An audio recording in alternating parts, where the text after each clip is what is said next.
साथियों नमस्कार। आधार सीरीज की 24 नंबर श्रृंखला आज आप लोग देखने जा रहे हैं और इस श्रृंखला में साथियों टॉपिक दुर्ग नहीं है। आपके सामने लिखा हुआ दुर्ग जरूर है, लेकिन सिर्फ वही दुर्ग है जिनको यूनेस्को ने अपनी विश्व धरोहर सूची में शामिल किया है। आपको पता है साथियों, हमारे भारत की ऐसी विरासत और जो वास्तव में या तो विलुप्त हो चुकी है या पूरी दुनिया में सबसे यूनिक है या जहां की आर्किटेक्चर सबसे यूनिक है, उसको यूनेस्को अपने लिस्ट में जरूर ऐड करता है। राजस्थान के 6 ऐसे दुर्ग है बड़े जिनको इन्होंने ऐड कर रखा है। तो साथियों आप सबको बता दूं, कंटेंट हमारा जो आता है हमारा राजस्थान के किताबों से आता है, वो आप सबके सामने है। तो देखते हैं कि वो दुर्ग हमारे हैं कौन से साथियों। सबसे पहले चित्तौड़ दुर्ग है, रणथंभौर है, जैसलमेर है, कुंभलगढ़ है, गागरोन है, आमेर है। साथियों सीधा सा फंडा है याद करने का तरीका, चिक्कू गाजर आम बटे में 6। चिक्कू गाजर आम आप याद कर लो, आपका काम हो जाएगा। चिक्कू गाजर आम में क्या कॉन्सेप्ट है, तो आप यहां पर देखो आपके सामने है चिक्कू गाजर आम। जिंदगी में कभी नहीं भूलोगे, क्योंकि राजस्थान में साथियों 70 से अधिक दुर्ग है। 70 दुर्गों को हम कैसे याद करें कि कौन से इसके अंदर आएंगे, सब एक जैसे लगते हैं। चिक्कू गाजर आम से आपका काम क्लियर हो गया।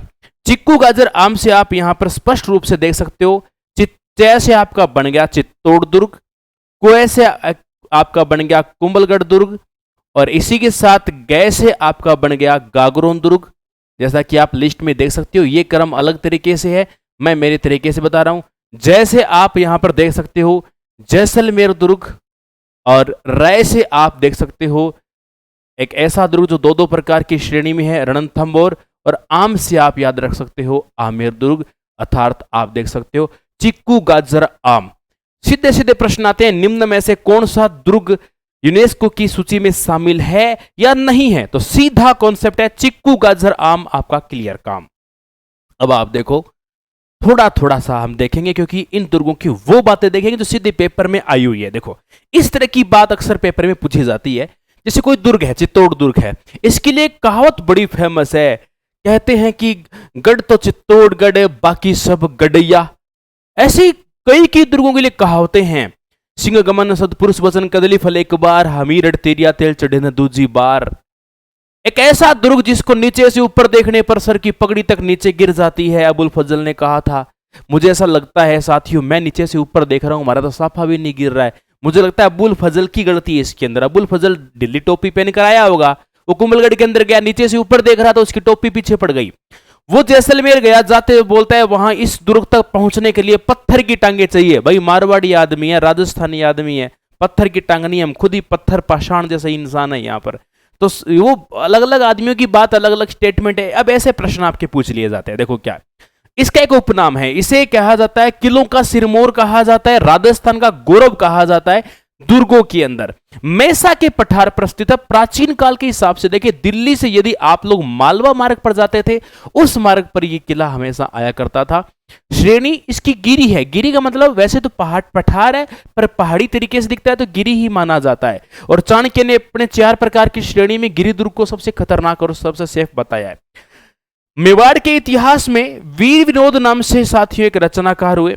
वीर विनोद नाम की एक रचना हुई, और जिसकी रचना श्यामल दास जी ने की थी। महाराणा कुंभा के ऊपर बहुत शानदार ग्रंथ लिखते हैं इन्होंने। यहां पर इसमें लिखा है कि एक चित्रांगन मौर्य था, चित्रांगन मौर्य ने मूल रूप से साथियों इस किले का निर्माण करवाया। उस टाइम इसको चित्रकूट के नाम से जाना जाता था। 1303 में जब रावल रतन सिंह का शासन था, तो अलाउद्दीन खिलजी दिल्ली का शासक था।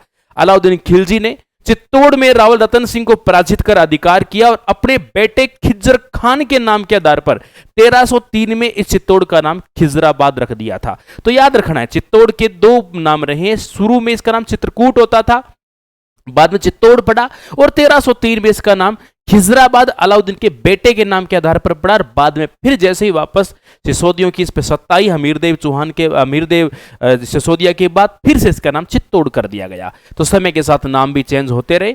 साथियों बताया जाता है कि बप्पा रावल ने मान मौर्य को पराजित करके यहां पर अधिकार किया था। मूल रूप से यहां मौर्यों का ही अधिकार हुआ करता था। यह लगभग 734 के आसपास की बात है, जिसकी 8वीं शताब्दी बनती है। साथियों मोस्ट इंपोर्टेंट बात है, ध्यान रखनी है ये बात आपको। ये नाम आपका हो रखा है। पेपर में आते हैं यहाँ के टूरिस्ट साइट्स कौन सी है, इसके अंदर पैलेसेस कौन से हैं, जैसे तुलजा भवानी का मंदिर, जैसे आप सारे दरवाजे एंट्री करते हो बनवीर ने बनाया था साथियों, इसके अंदर बना हुआ है तुलजा भवानी, वही बनवीर जिसने वो विक्रमादित्य को मारा था। नौलखा भंडार इसके अंदर स्थित है, नौलखा बुर्ज भी इसके अंदर स्थित है, 9 दरवाजे पार करके जाना पड़ता है। बादशाह की हवेली इसके अंदर स्थित है, श्रृंगार चौकी जहां पर मेवाड़ के शासकों का राज्य अभिषेक हुआ करता था वो भी इसी में। त्रिपोलिया दरवाजा इसी के अंदर है, 3 दरवाजे बने हुए, 3 गेट के हिसाब से इसको त्रिपोलिया दरवाजा बोलते हैं।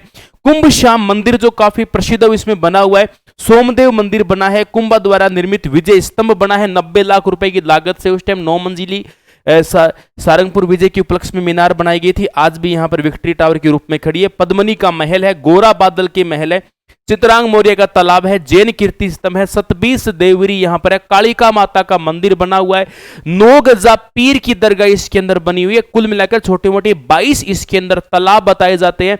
रामपुरा और भानपुरा की हवेली साथियों यहां पर स्थित है, और जयमल और पत्ता की हवेली भी इसके अंदर स्थित है, और जयमल और पत्ता सिसोदिया की हवेली के अंदर यहाँ कंकाली माता का मंदिर स्थित है साथियों। तो ये सब आप यहाँ ध्यान रखोगे, खास इसके कुछ बिंदु आपने देख लिए यहाँ पर।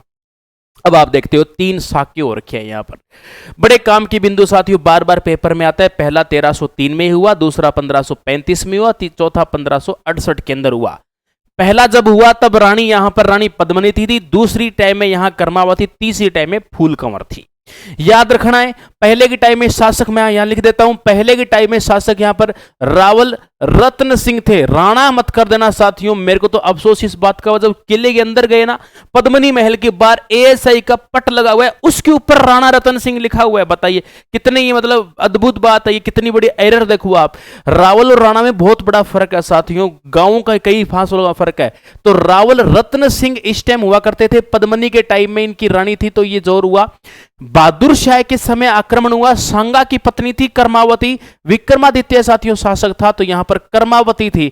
जरूरी नहीं है पत्नी हो, मां भी जोर कर सकती है, क्योंकि ये अपनी स्वाभिमान का प्रतीक था, शान शौकत बचाने के लिए ये किया जाता था। 1568 में अकबर के टाइम में साथियों, इस टाइम मुख्य राजा तो उदय सिंह थे, छोड़ के चले गए गोगुंदा, वो तो यहां पत्ता सिसोदिया की पत्नी थी फूल कंवर, उस फूल कंवर के नेतृत्व में साथियों यहां पर ये आपका जोहर हुआ था।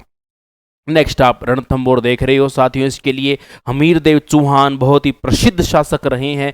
ऐसा बताया जाता है कि इन्होंने भी अलाउद्दीन का सामना डटकर किया, लेकिन क्या है, जब कहते हैं ना, इन राजपूतों का कुछ नहीं बिगड़ा, दुश्मनों की तलवारों ने इन राजपूतों को बर्बाद किया है, इन्हीं के गद्दारों ने। जहिंद दुर्ग पर साथियों अलाउद्दीन खिलजी के टाइम में जब यहाँ रणमल रतिपाल ने विश्वासघात किया, जिसकी वजह से हमीरदेव चौहान का सर्वनाश हो गया था, और इस तरह से बुरी तरह से यहाँ पर हमारी सत्ता चली गई थी। एक महान शासक के रूप में थे हमीरदेव चौहान। अब आप देखो, जैसे ही दुर्ग पर अधिकार हुआ होते ही अबुल फजल बोला, ये दुर्ग तो बख्तर बंद है, बाकी सब दुर्ग नंगे हैं, ये कथन कह दिया। आज कुफर का गढ़ इस्लाम का घर हो गया है, ये अबुल फजल की स्टेटमेंट है। कुछ दर्शनीय स्थल आप यहाँ पर देखेंगे, जैसे हमीर महल, रानी महल, हमीर कचेरी, सुपारी महल, ये बार बना हुआ है, 32 खंभों की छतरी, ये हमीरदेव की पिताजी की छतरी है, यहाँ बैठकर ये न्याय किया करते थे। इनकी वो एक विधान क्या बोलते हैं, कोर्ट लगता था इसी छतरी के अंदर, इसलिए इसको न्याय की छतरी बोलते हैं। जोगी महल बार बार पेपर में आ रखा है ये, और पीरों की दरगाह है। गणेश त्रिनेत्र गणेश मंदिर बार बार पेपर में आ रखा है, और यहाँ पर सदरुद्दीन की दरगाह बनी हुई है। तो ये रणथंभौर के कुछ खास दर्शनीय स्थल है। जैसलमेर साथियों, जिसके लिए अबुल फजल ने कहा था यहां तक पहुंचने के लिए पत्थर की टांगे चाहिए, सुनारगढ़ के नाम से जाना जाता है। जैसल बाटी ने 1155-56 के अंदर इसका निर्माण करवाया था।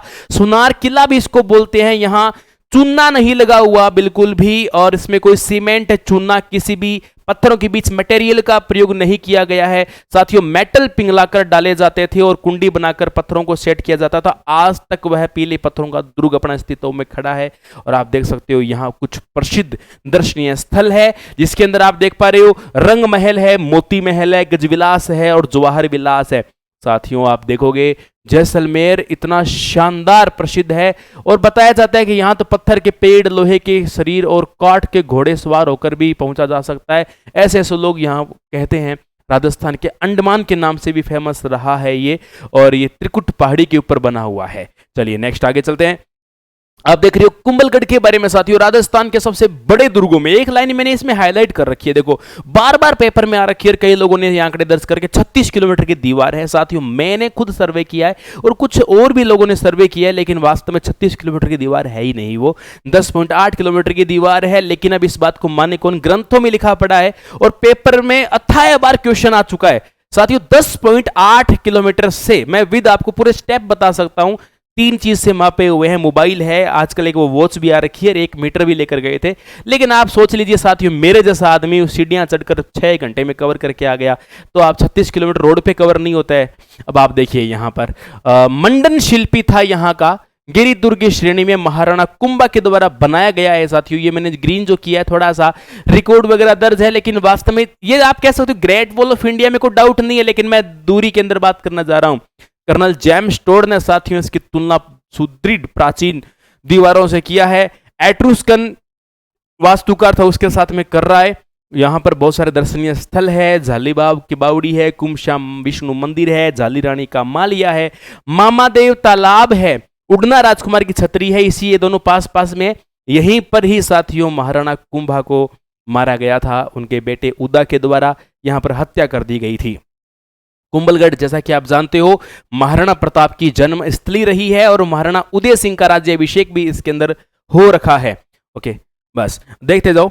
इसके बाद आप देख रहे हो महाराणा कुंभा का साथियों जबरदस्त किया गया काम। और आप आधार सीरीज को जानते हो, हम लोग कंटेंट तो आपको पीडीएफ तो ऐप के अंदर आपको मिल ही जाती है, निःशुल्क आपको पीडीएफ मिलती है। और अब हम फटाफट से देखते हैं हमारे अगले वो 2 चिक्कू गाजर आम की श्रेणी में।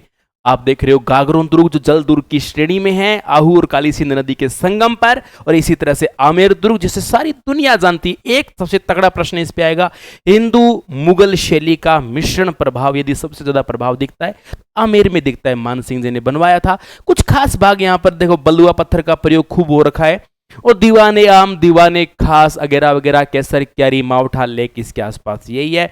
जयगढ़ ऊपरी तरफ है, नीचे तरफ आमेर है, और कॉमन बातें हैं। एक खास बात, ज्वाला इसके अंदर एक माता का मंदिर है जिसका नाम है शीला माता। मान सिंह की मूर्ति बंगाल से लेकर आए थे राजा केदार को पराजित करके। तो साथियों आधार सीरीज में आपने कवर किए हमारे 6 वो दुर्ग जो यूनेस्को की सूची में शामिल किए गए हैं। तो साथियों कल फिर मिलते हैं एक नए टॉपिक के साथ आधार सीरीज में। जय हिंद, जय भारत।